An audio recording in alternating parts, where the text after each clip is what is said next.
सारेगामा कारवां mini भक्ति।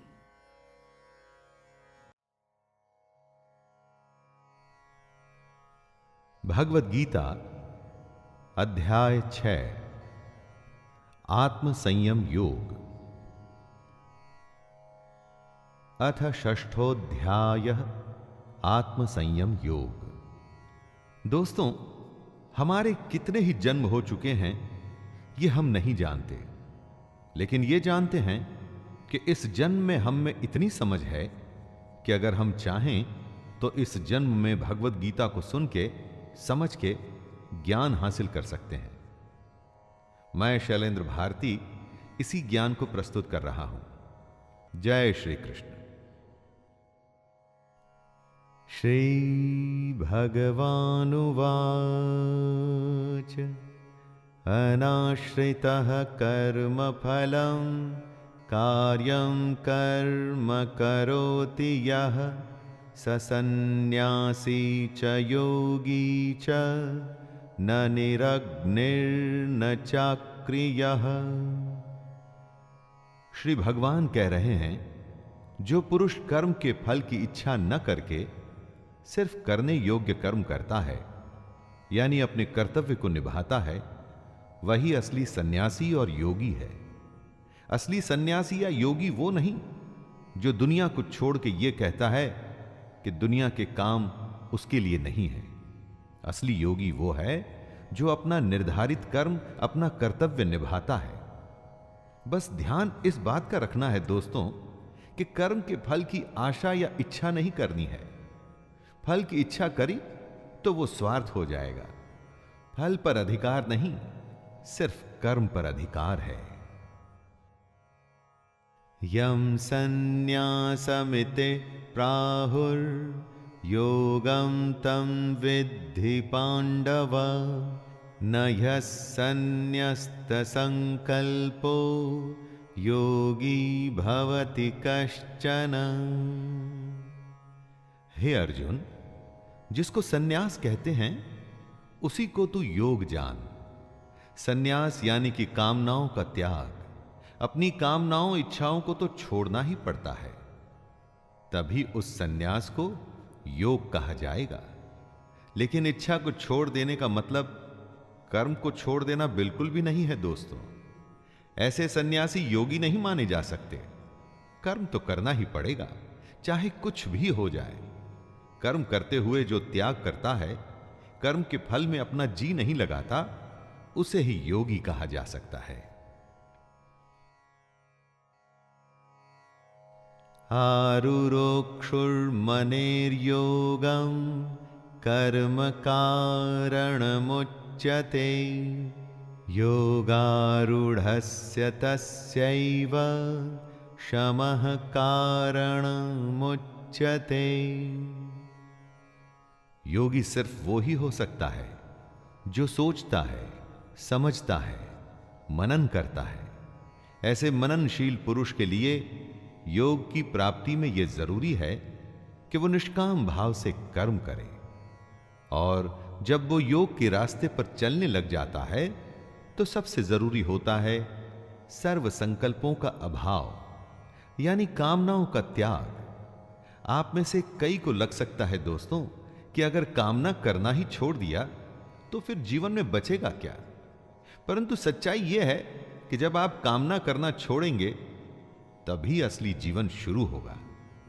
करके तो देखिए, भगवान कृष्ण की बताई हुई इस राह पर चल के देखिए तो आप स्वयं ही समझ जाएंगे कि जीवन क्या है। यदा हिनेन्द्रियार्थेषु न कर्मस्वनुषज्जते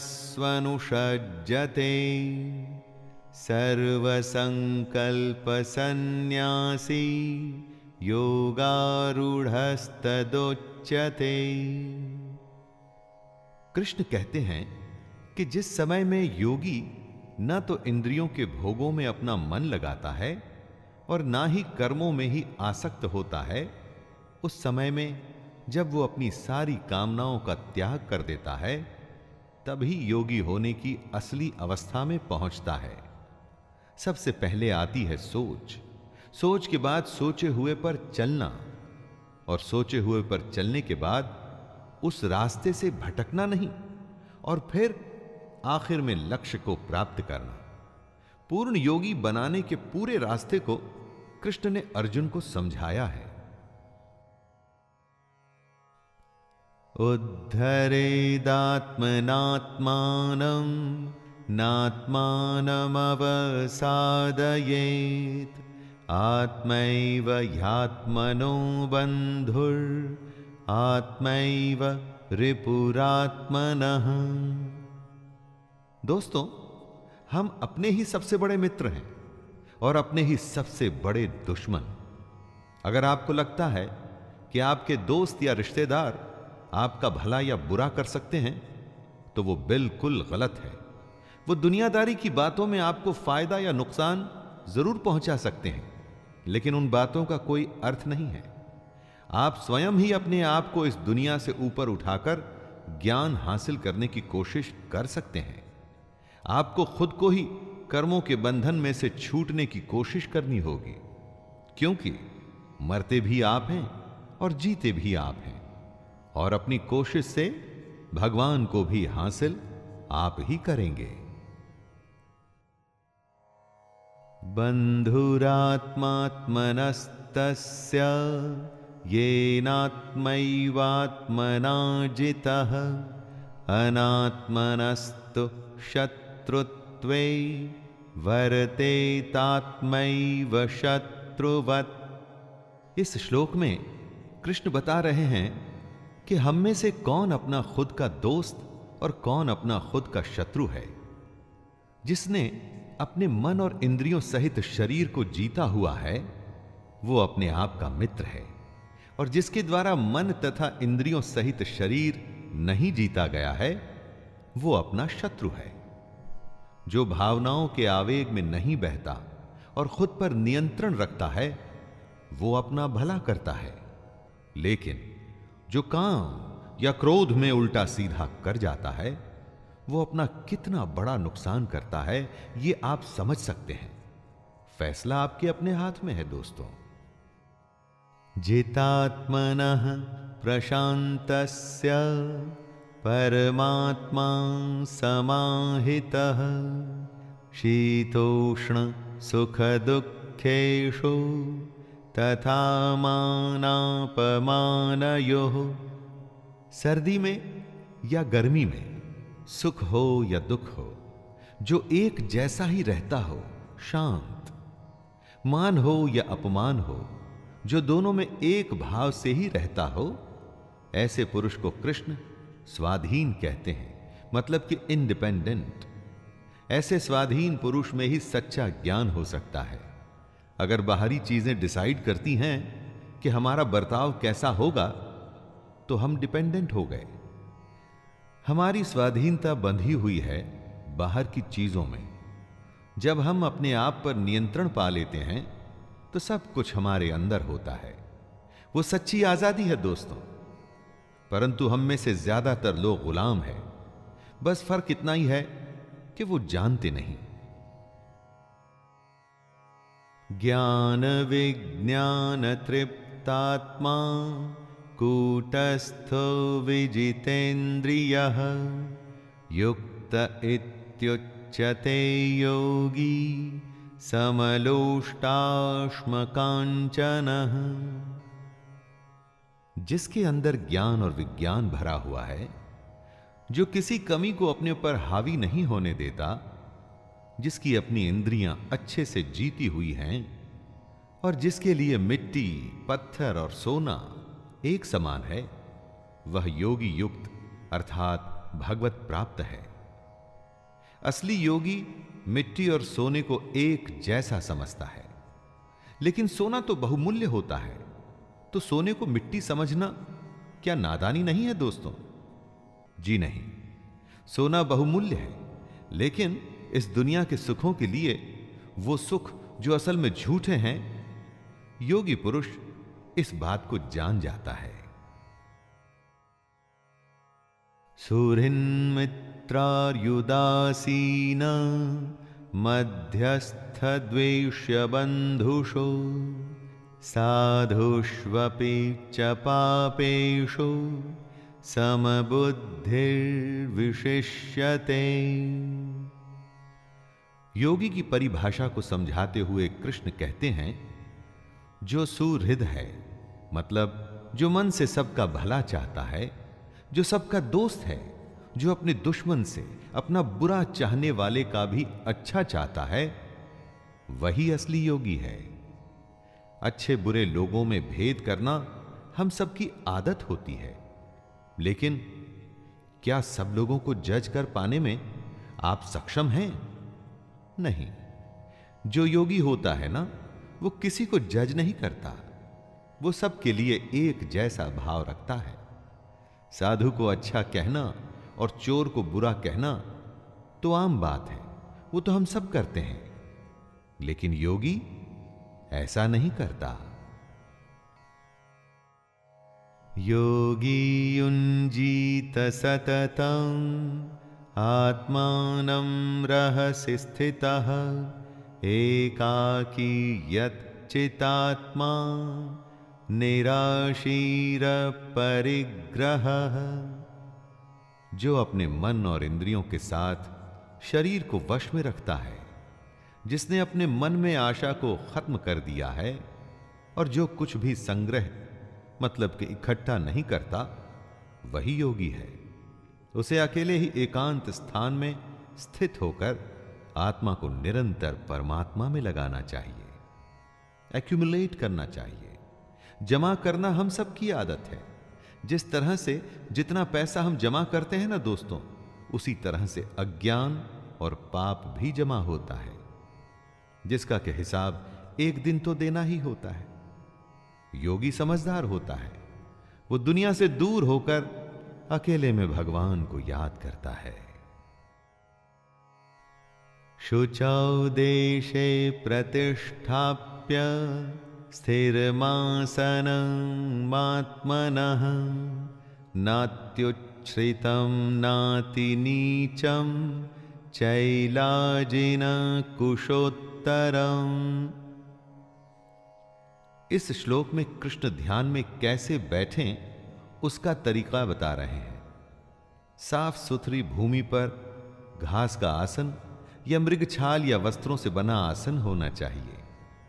यह आसन ना तो बहुत ऊंचा हो और ना ही बहुत नीचे। महाभारत के समय से आज के जमाने में बहुत बदलाव आया है। घर अब वैसे नहीं होते जैसे पहले होते थे, लेकिन मेडिटेशन का तरीका तो नहीं बदला ना, और ना ही कभी बदल सकता है। आसान और साधारण होना चाहिए, जगह साफ होनी चाहिए, साथ में आसन ऐसा ना हो जो ऊंचा नीचा या हिल रहा हो, अर्थात स्थिर होना चाहिए। तत्रैकाग्रं मनः कृत्वा यतचित्तेन्द्रियक्रियः उपविश्यासने युञ्ज्यात् योगमात्मविशुद्धये। साफ जमीन पर एक समतल आसन पर बैठ के आप ध्यान कर सकते हैं। ध्यान चाहे ईश्वर का कीजिए या अपने हृदय का। इरादा होना चाहिए कि बाहर की सारी डिस्टर्बेंसेस से आप बच के खुद के अंदर झांकें।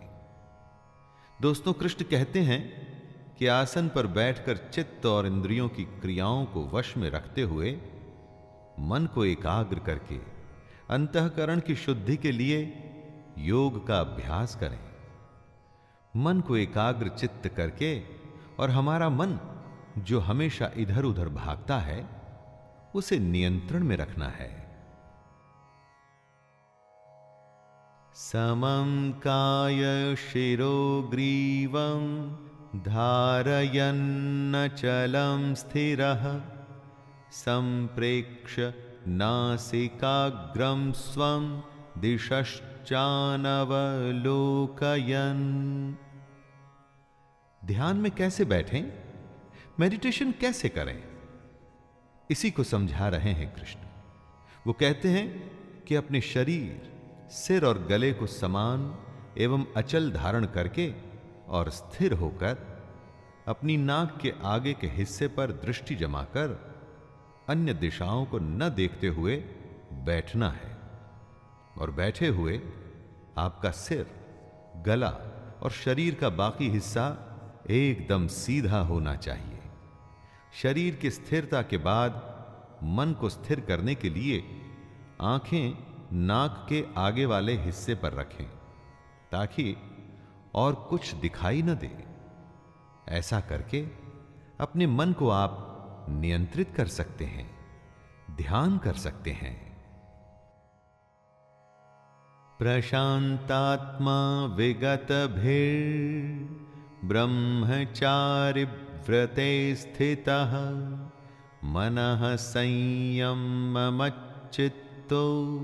युक्त आसीत मत्परः। कृष्ण ध्यान की अवस्था के बारे में आगे बताते हुए कहते हैं कि साधक को ब्रह्मचारी के व्रत में स्थित होना चाहिए। ब्रह्मचारी से यहां मतलब है ब्रह्म में आचार करने वाला, नियम से यज्ञ करने वाला। मन में कोई भी भय नहीं होना चाहिए, अंतःकरण एकदम शांत होना चाहिए। ऐसा सावधान योगी मन को रोककर मुझ में अपना चित्त लगाए। बिहेवियर सात्विक होना चाहिए, किसी बात का कोई डर ना हो और मन में शांति। यही है योगी की अवस्था। युञ्जन्नेवं सदात्मानं योगी नियतमानसः शान्तिं निर्वाण परमां मत्संस्थामधिगच्छति। योगी की ध्यान की अवस्था को और समझाते हुए कृष्ण अर्जुन से कहते हैं, हे अर्जुन, जिसने अपने मन को वश में कर लिया है, ऐसे योगी को अपनी आत्मा में मेरे स्वरूप को ढूंढना चाहिए। ऐसा करता हुआ योगी मुझ में रहने वाली परमानंद की पराकाष्ठा रूप शांति को प्राप्त होता है। दोस्तों, हमारी आत्मा उसी परमात्मा का ही एक अंश है। मन इस सच को हमसे छुपाने की कोशिश करता है। इसीलिए मन को वश में करना एक योगी के लिए बेहद जरूरी है। तभी ध्यान पूरा होगा, साधना पूरी होगी। नात्यश्नतस्तु योगोस्ति न चैकान्तमनश्नतः न चाति स्वप्नशीलस्य जाग्रतो नैव चार्जुन। योग करते तो बहुत हैं, लेकिन कितनों को इसमें सिद्धि मिलती है? और कौन है वो जिनको ये सिद्धि प्राप्त होती है? यही बात कृष्ण बताते हैं। हे अर्जुन, ये योग न तो बहुत ज्यादा खाने वाले का, न एकदम खाने वाले को मिलता है, न बहुत ज्यादा सोने वाले को, न हमेशा जागने वाले को ही। कृष्ण यहां अति की बात कर रहे हैं, चाहे भूख हो या नींद। अति किसी भी वस्तु की अच्छी नहीं है, बेशक वो अधिक की हो या काम की। जितनी आवश्यकता हो उतना ही खाइए, उतना ही सोइए, और तभी योग संभव होगा। युक्ताहार विहारस्य युक्तचेष्टस्य कर्मसु युक्तस्वप्नावबोधस्य योगो भवति दुःखः। योग उनके लिए आसान है जो सही आचरण पर चल सकें। जिनके लिए अनुशासन में चलना मुश्किल है, उनके लिए योग भी मुश्किल होगा। कृष्ण कहते हैं कि योग तो उसी का सिद्ध होता है जो ठीक से खाता है, ठीक से सोता है और अपने कर्मों में अपनी पूरी निष्ठा रखता है।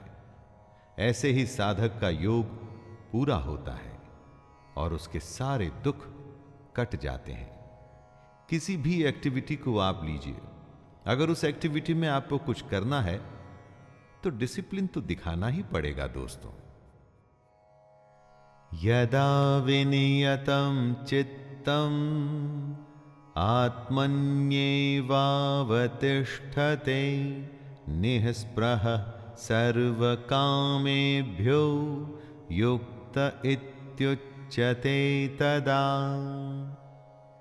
जिसने अपने चित्त को एकदम वश में कर लिया है और जो परमात्मा में ही भली भांति स्थित हो जाता है, ऐसे समय में वो साधक भोगों से दूर होकर योग युक्त हो जाता है। मेडिटेशन में एक समय ऐसा आता है जब आपका मन पूरी तरह से आपके वश में होता है। उसकी हिम्मत नहीं इधर उधर का सोचने की। जब ऐसी स्थिति आती है तब आप अपने आप को, अपने काम को परमात्मा में पूरी तरह से लगा सकते हैं। ऐसे समय में आप इंद्रियों के भोगों से भी एकदम दूर हो जाते हैं और यही पूर्ण योग की स्थिति होती है। यथा दीपो निवातस्थो निंगते सोपमा स्मृता योगिनो यतचित्तस्य युञ्जतो योगमात्मनः। योगी का मन, उसका चित्त कैसा होता है, इस श्लोक में उसकी बात की गई है दोस्तों। जिस प्रकार वायु रहित स्थान में स्थित दीपक चलायमान नहीं होता, जब हवा नहीं होती तो दीपक की लौ सीधे ऊपर की ओर जाती है, इधर उधर नहीं भागती। उसी तरह योगी का चित्त भी होता है। अपनी साधना में वो ऐसे रमा होता है कि उसका ध्यान कभी विचलित नहीं होता। कंसंट्रेशन इसी को तो कहते हैं, किसी काम में ऐसे लग जाना कि होश ही न रहे। यत्रो परमते चित्तम निरुद्धं योग सेवया यत्र चैवात्मनात्मानं पश्यन्नात्मनि तुष्यति। योगी के लगातार अभ्यास से चित्त ऐसी अवस्था में पहुंच सकता है जहां से वो विचलित नहीं होता। ऐसी विश्राम की स्थिति में जब चित्त पहुंचता है तो हमारी सूक्ष्म बुद्धि, हमारा इंटेलेक्ट परमात्मा के साक्षात्कार कर सकता है। इसी में योगी को सच्ची संतुष्टि मिलती है। हमेशा उसका मन यही चाहता है कि उसका ध्यान हर पल परमात्मा में ही लगा रहे। शुरू शुरू में अगर आपका मन वश में नहीं होता ना दोस्तों, तो घबराइए मत, लगातार ध्यान का अभ्यास करते रहिए और एक दिन ऐसा होगा कि ये जो मन है ना, ये आपके कंट्रोल में आ जाएगा और उसके बाद योग को करना आसान हो जाएगा। सुखमात्यंतिकं यत्तद् बुद्धिग्राह्यमतीन्द्रियं वेत्ति यत्र न चैवायं स्थितश्चलति तत्त्वतः। कुछ सुख तो होते हैं जो इंद्रियों के भोग से आते हैं, अर्थात हमारी इस दुनिया के सुख, और कुछ सुख होते हैं जिनके बारे में हम जानते ही नहीं। कृष्ण उन्हीं के बारे में बता रहे हैं। यह सुख उस परमात्मा के साक्षात्कार से ही संभव होता है और ये जो सुख है इसको हम अपनी सूक्ष्म बुद्धि से ही ग्रहण कर सकते हैं, लेकिन तभी जब हम योगी की अवस्था में आ जाएं।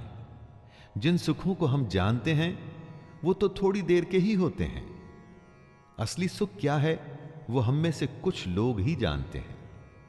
इसलिए दोस्तों, अगर आप ये जानना चाहते हैं तो योग करना शुरू कर दीजिए। योग पहला कदम है उस परम आनंद को जानने का। यं लब्ध्वा चापरं लाभं मन्यते नाधिकं ततः यस्मिन् स्थितो न दुःखेन गुरुणापि विचाल्यते। दोस्तों, दुनिया में सबसे बड़ा लाभ क्या होता है? लाखों करोड़ों का प्रॉफिट या इसी तरह का कोई वर्ल्डली बेनिफिट? हम लाभ को इसी सेंस में समझते हैं। यही हमारी अज्ञानता और बेवकूफी है। कृष्ण कहते हैं कि सबसे बड़ा लाभ है परमात्मा की प्राप्ति। जिसको ये लाभ मिल जाता है ना, उसको उसके बाद और किसी लाभ की आवश्यकता नहीं रहती। बड़े से बड़ा दुख भी उसका कुछ नहीं कर पाता। परंतु इस लाभ को पाने के लिए योगी बनना पड़ता है, तभी इस तरह की प्राप्ति संभव है। तम विद्या दुख संयोग वियोगम योग संज्ञितम सनिश्चयेन योक्तव्यो योगो निर्विण्ण चेतसा। इस दुनिया को भवसागर इसलिए कहा जाता है क्योंकि इस संसार में सिर्फ दुख है, और इस संसार से आप बचेंगे कैसे? कोशिश करिए ये जानने की कि आखिर उस संसार में है क्या। और यही बात कृष्ण समझा रहे हैं अर्जुन को कि जो इस दुनिया के दुख से अलग है वही योग है। इसे ही हमको जानना चाहिए, और जानने के बाद इस योग को हमको सच्चे मन से करने का अभ्यास करना चाहिए। प्रैक्टिस ही आपको योग में परफेक्ट बनाएगी। दोस्तों, दुनिया में योग ही एक ऐसा रास्ता है जो भगवान की सच्चाई के बारे में बताएगा। संकल्प प्रभवान कामान् त्यक्त्वा सर्वान् शेषतः मनसैवेन्द्रियग्रामं विनियम्य समन्ततः। किसी वस्तु का मिल जाना होता है संयोग, किसी वस्तु का छूट जाना होता है वियोग। संयोग और वियोग से जो परे है वो है योग। सबसे बड़े सुख की प्राप्ति का नाम है योग। इस दुनिया की इच्छाओं को छोड़कर ही इस योग की स्थिति में आया जा सकता है। और इच्छाएं तभी छूटती हैं जब मन वश में होता है। इसलिए अगर योग की स्थिति में आना है तो लालच, स्वार्थ, दुनिया के छोटे मोटे फायदे, रिश्तेदारी, मोह सब कुछ छोड़ना पड़ता है। दोस्तों, फैसला आपके हाथ में है। आपको छोटा फायदा चाहिए या सबसे बड़ा फायदा? शनैः शनैरुपरमेद बुद्ध्या धृति ग्रहीतया आत्मसंस्थं मनः कृत्वा न किंचिदपि चिंतयेत। पानी की अपनी कोई पहचान नहीं होती। जिस भी बर्तन में डालिए पानी उसके जैसा ही बन जाता है। लेकिन यही पानी जब लगातार किसी चट्टान पर गिरता रहता है तो अपना असर छोड़ जाता है। इसी को कृष्ण क्रम क्रम अभ्यास बता रहे हैं। धीरे धीरे अपनी प्रैक्टिस करते रहिए और योग की स्थिति को पाने के लिए हर रोज ध्यान करते रहिए, मेडिटेशन में बैठते रहिए। कुछ समय के बाद आप देखेंगे कि इसका नतीजा आपको दिखना शुरू हो गया है। दोस्तों, ये बात योग ही नहीं, जीवन के हर पहलू पर भी लागू होती है।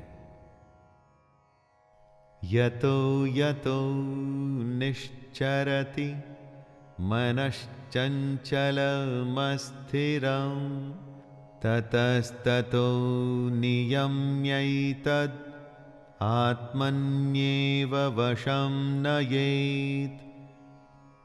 आप जो करना चाहते हैं मन उसमें कभी नहीं लगता, और जो नहीं करना चाहते मन बार बार उसी तरफ भागता है। इसीलिए तो मन को चंचल कहते हैं। दोस्तों, ये कभी रुकता नहीं, परंतु लगातार अभ्यास से इसकी इसी आदत पे आप विजय पा सकते हैं। दुनिया की अलग अलग बातें इसको भगाती हैं, अस्थिर बनाती हैं। आपके अपने संकल्प, अपनी इच्छा शक्ति को दृढ़ करके ध्यान करते हुए इसी मन को वश में करना है। तभी ये मन परमात्मा या जो काम आप करना चाहते हैं उसमें ही लगा रहेगा। प्रशांत मनसं ह्येनं योगिनं सुखमुत्तमं उपैति शांतरजसं ब्रह्मभूतमकल्मषम्। गति चाहे धीमी ही क्यों न हो, लेकिन लगातार अभ्यास के बाद आप पाएंगे कि आप अपने मन को वश में कर सकते हैं।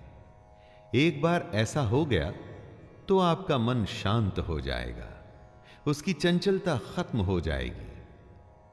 ये अवस्था ही पहली कड़ी है उस श्रृंखला की जो आपको एक दिन परम आनंद के पास ले जाएगी। परमात्मा के अगर दर्शन करने हैं, सबसे बड़े सुख को अगर फील करना है, तो शुरुआत यहीं से करनी होगी। मेडिटेशन को आप गेटवे मान सकते हैं सबसे बड़े सच का।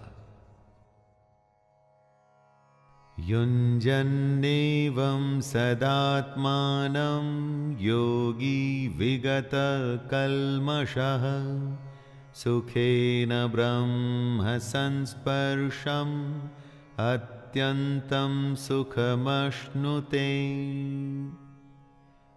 जो लगातार खुद को ध्यान में लगाकर अपने मन को वश में करके योगी की स्थिति में आता है, वो सारे पापों से भी दूर हो जाता है। वही योगी पर ब्रह्म परमात्मा के रूप को जान पाता है। यही तो सबसे बड़ा आनंद है। किसी को सोने में, किसी को खाने में, और भी न जाने अनगिनत काम हैं जिससे लोगों को आनंद मिलता है। लेकिन दोस्तों, ये सारे आनंद क्षणिक हैं, कुछ मोमेंट्स में खत्म हो जाने वाले। ब्रह्म के स्वरूप को पहचानने का जो आनंद है, वो सदा सदा के लिए है। वो ऐसा सुख है जो कभी खत्म नहीं होता। सर्वभूतस्थमात्मानं सर्वभूतानि चात्मनि ईक्षते योगयुक्तात्मा सर्वत्र समदर्शनः। हमारे चारों तरफ एक अनंत चेतना है, इन्फिनिट कॉन्शियसनेस। इसी में हमको एक भाव से अपना मन लगाना होता है। जो योगी ऐसा करने में सक्षम हो जाता है, जो सबको समभाव से देखता है, वो अपनी आत्मा को जान जाता है। हमारी आत्मा में सब कुछ है, लेकिन उसे देखने के लिए ज्ञान चाहिए होता है, और यह ज्ञान योग से ही आता है। कॉन्शियसनेस की सबसे बड़ी स्थिति को ही योग कहते हैं, और तभी हम अपने आप को पूरी दुनिया में और पूरी दुनिया को अपने आप में देख पाते हैं। यो मां पश्यति सर्वत्र सर्वं च मयि पश्यति तस्याहं न प्रणश्यामि स च मे न प्रणश्यति। बहुत बड़ा एक सवाल है। आज से हजारों साल पहले भी था, आज भी है और आगे भी रहेगा। दोस्तों, अगर भगवान है तो दिखता क्यों नहीं? जो होता है वो दिखता है, जो नहीं होता वो नहीं दिखता। ऐसा हमारी इस दुनिया की सोच कहती है। विज्ञान अभी स्पिरिचुअलिटी के पास नहीं पहुंच पाया है। जब देखना ही गलत हो तो भगवान दिखेगा कैसे? अरे, उसे देखने के लिए योग की स्थिति में आना पड़ता है। जब आप इस योग की स्थिति में आ जाते हैं, तब कृष्ण आपके लिए अदृश्य नहीं और आप कृष्ण के लिए अदृश्य नहीं। सर्वभूतस्थितं यो मां भजत्येकत्वमास्थितः सर्वथा वर्तमानोऽपि स योगी मयि वर्तते। दोस्तों, इस दुनिया में अनेकता है, परंतु उस भगवान तक जाने के लिए आपको एकता का सहारा लेना है। अपनी सारी फीलिंग्स को एक करके ध्यान लगाना है। इस एक ही भाव में स्थित होकर जो अपना ध्यान मन पे लगा उसे वश में करता है, वही योगी बन पाता है।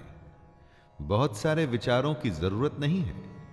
निश्चय से खुद को नियंत्रण में रखना है, तभी बुद्धि एक जगह लगती है, वरना इधर उधर भागती रहती है। कृष्ण कहते हैं, जो ऐसा करते हुए मुझे भजता है, मैं उसे ही प्राप्त होता हूं।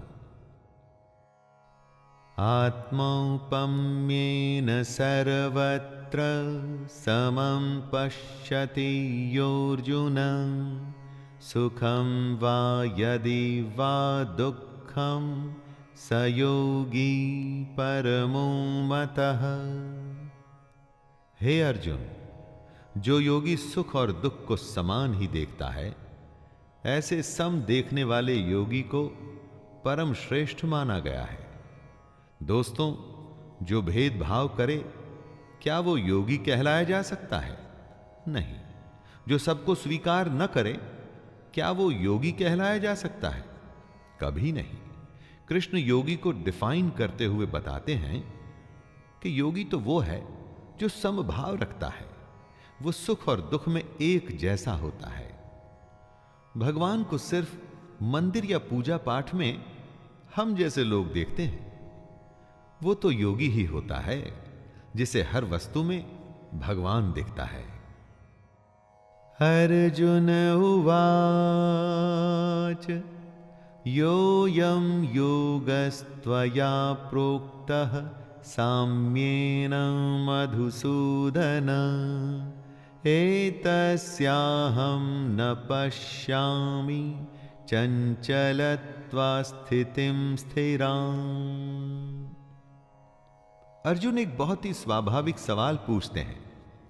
यह सवाल हम सबके मन में सबसे पहले आता है। दोस्तों, हे मधुसूदन, जो ये योग आपने समभाव से कहा है, मन के चंचल होने से मैं इसकी नित्य स्थिति को नहीं देखता हूं।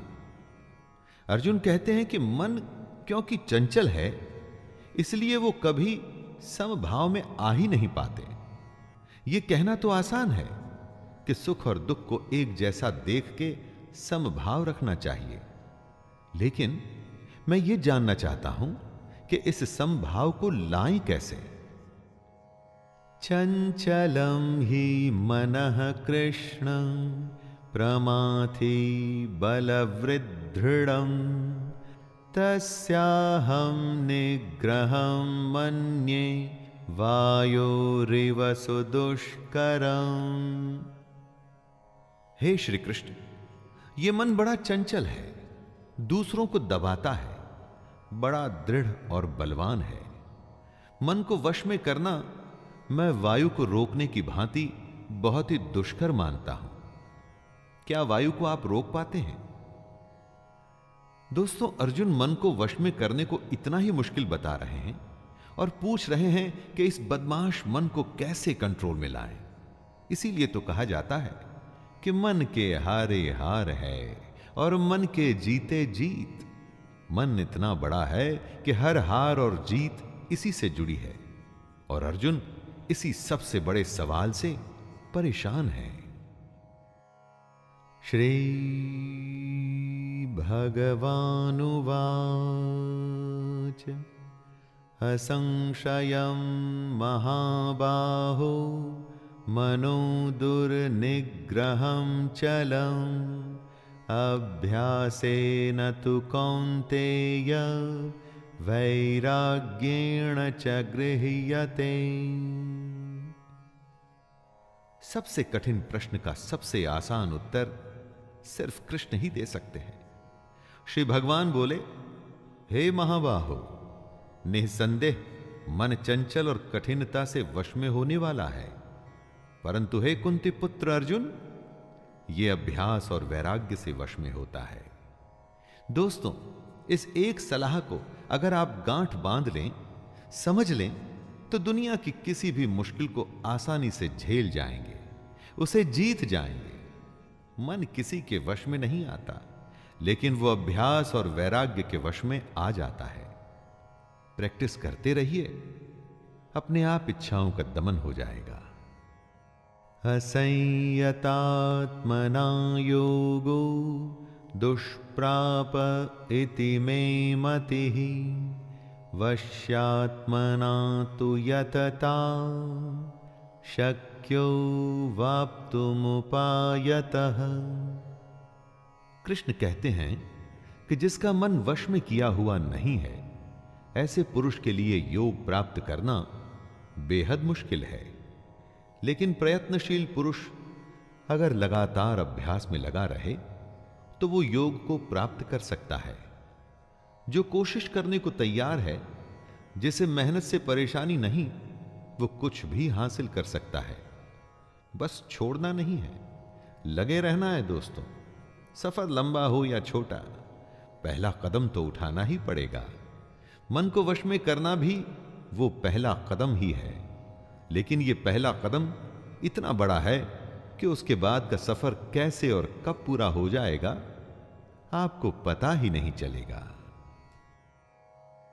अर्जुन उवाच अयति श्रद्धयोपेतो योगाचलितमानसः अप्राप्य योगसंसिद्धिं कां गतिं कृष्ण गच्छति।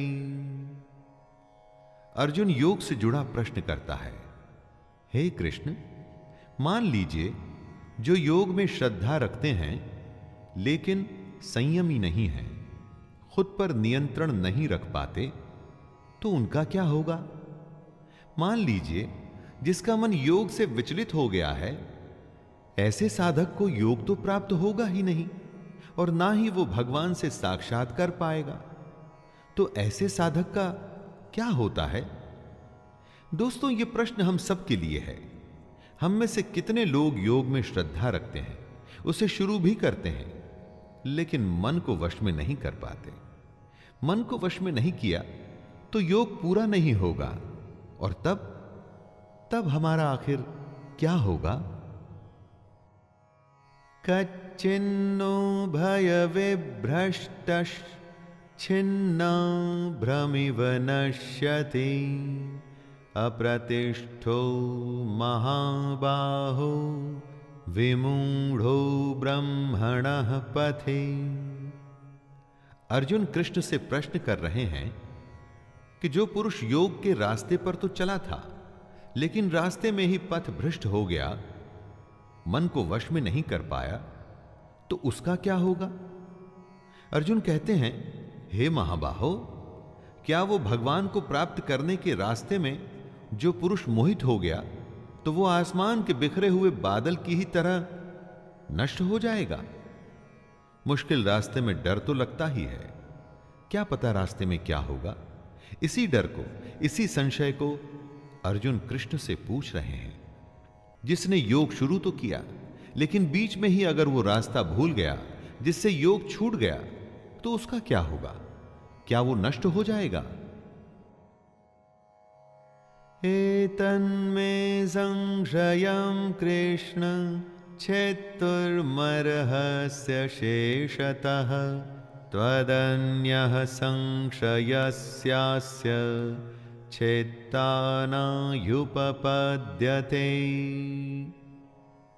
योग से जुड़े अपने प्रश्न को पूरा करते हुए अर्जुन कहते हैं, हे कृष्ण, मेरे इस संशय को सिर्फ आप ही दूर करने योग्य हैं, क्योंकि आपके सिवा दूसरा इसका उत्तर देने वाला मिलना संभव नहीं है।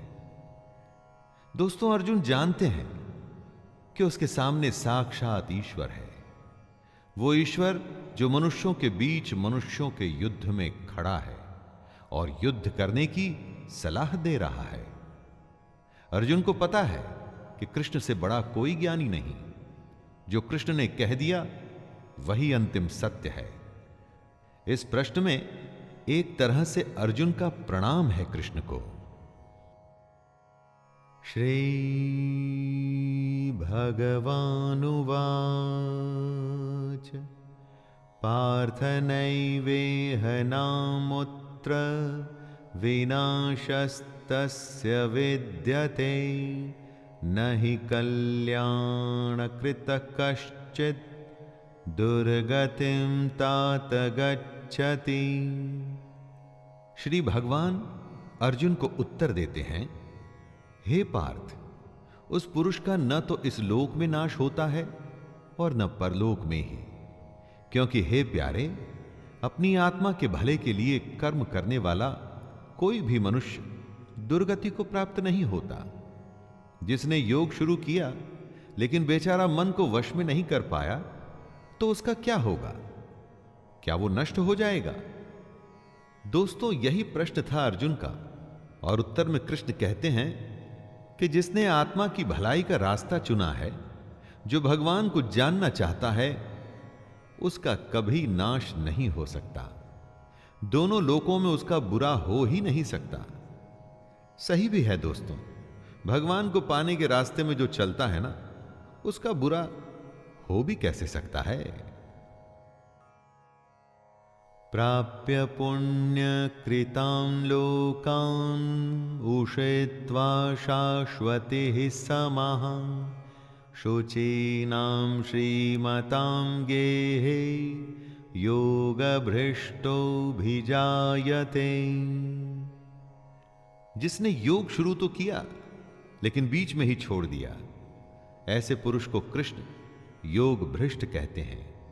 वो आगे कहते हैं कि ऐसा पुरुष नष्ट नहीं होता, बल्कि स्वर्ग को प्राप्त होता है। स्वर्ग में कई सालों तक रहने के बाद वो शुद्ध आचरण वाले श्रीमान पुरुषों के घर में जन्म लेता है। हम जहां जन्म लेते हैं, उसी के साथ हमारा भाग्य और हमारा जीवन जुड़ जाता है। सबको लगता है कि अगर वो किसी अच्छे घर में जन्म लेते तो क्या उनका जीवन अच्छा होता? दोस्तों, कृष्ण का कहना है कि अच्छे कर्मों का नतीजा ही अच्छा होता है। अगर आपने अच्छा कर्म शुरू किया, जैसे कि योग, लेकिन अगर वो छूट भी गया तो चिंता की कोई बात नहीं, अगला जन्म एक अच्छे घर में ही होगा। अथवा योगिनामेव कुले भवति धीमताम् एतद्धि दुर्लभतरं लोके जन्म यदीदृशम्। जैसी संगत वैसी रंगत। जिस माहौल में आप होते हैं, उसी के जैसे बन जाते हैं। कृष्ण कहते हैं कि जो पुरुष योग पथ पे चला था लेकिन रास्ते में भ्रष्ट हो गया, तो भी उसके उत्तम कर्म वेस्ट नहीं जाएंगे। पहले वो स्वर्ग जाएगा और उसके बाद अगले जन्म में ज्ञानवान योगियों के कुल में जन्म लेगा। कृष्ण आगे कहते हैं कि हमारा जो ये जन्म है, वो निसंदेह अत्यंत दुर्लभ है, उसे बेकार नहीं करना चाहिए। दोस्तों, कृष्ण की कई बातों पर चलने में सिर्फ चांदी चांदी है। उनके बताए योग पे आप सच्चे मन से चलिए, पार हो गए तो भगवान मिल जाएगा। बीच में ही कहीं रुक गए, अटक गए, तो भी उसका फायदा अगले जन्म में तो जरूर मिलेगा।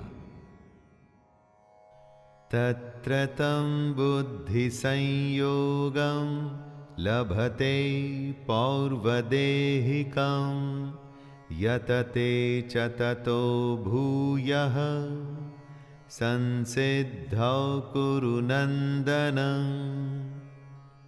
अगर सच्चे मन से आप योग के रास्ते पर चलते हुए मन को वश में करने की कोशिश कर रहे थे, लेकिन किसी कारण वो अधूरा रह गया, तो घबराने की जरूरत नहीं। आपके संग्रह किए हुए योग के संस्कार खत्म नहीं होंगे। अगले जन्म में भी वो संस्कार आप में रहेंगे और अपना सफर आप उसके आगे से शुरू कर पाएंगे। फिर से जब आप योग शुरू करेंगे तो पिछला अर्जित किया हुआ ज्ञान आपकी बुद्धि में निहित रहेगा, आप में समाया रहेगा। तो फिर फिक्र कैसी? कृष्ण को सुनिए, उसके योग में लग जाइए। ये जन्म भी सुधरेगा और अगला भी। पूर्वाभ्यासेन तेनैव ह्रियते ह्यवशोऽपि सः जिज्ञासुरपि योगस्य शब्दब्रह्माति वर्तते। जिस पुरुष ने पिछले जन्म में योग की प्रैक्टिस की थी, वो अगले जन्म में अपने आप ही योग और भगवान की तरफ आकर्षित होता है। इसे ही पिछले जन्म के संस्कार कहते हैं दोस्तों। वो अगले जन्म में किसी ज्ञानी के घर में ही जन्म लेता है। उसके मन में अपने आप ही ज्ञान की जिज्ञासा रहती है। वो फिर से उस कोशिश में लग जाता है। पिछले जन्म में अधूरी रह गई थी जो बात, उसी बात पे वो फिर से लग जाता है। सीधी सी बात इतनी है दोस्तों कि अगर आप अच्छे काम करेंगे, सच्चे मन से करेंगे, फल में लगाव नहीं रखेंगे, तो आपकी कोई भी कोशिश कभी भी बेकार नहीं जाएगी। उसका असर कभी न कभी तो दिखेगा ही। इस जन्म में अगर आप हार भी गए तो अगले जन्म में जीत अवश्य होगी।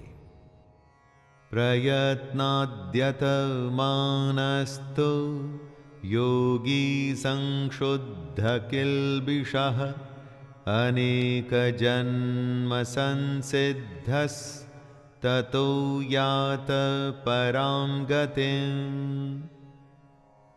जो अपने हर जन्म में योग की कोशिश करता रहता है, वो एक दिन परम गति को जरूर प्राप्त होता है। कर्मों के खाते को बैंक बैलेंस की तरह समझिए। अच्छा जमा होता रहता है और बुरा घटता रहता है। हर जन्म के संस्कार इस खाते में जमा हो रहे हैं। कृष्ण कह रहे हैं कि लगातार कोशिश करने वाले को एक न एक दिन उसकी मेहनत का फल मिलता ही है। योग में बीज का नाश नहीं होता।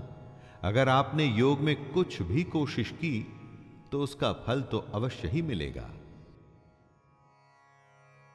तपस्विभ्योऽधिको योगी ज्ञानिभ्योऽपि मतोऽधिकः कर्मेभ्यश्चाधिको योगी तस्माद्योगी भवार्जुन।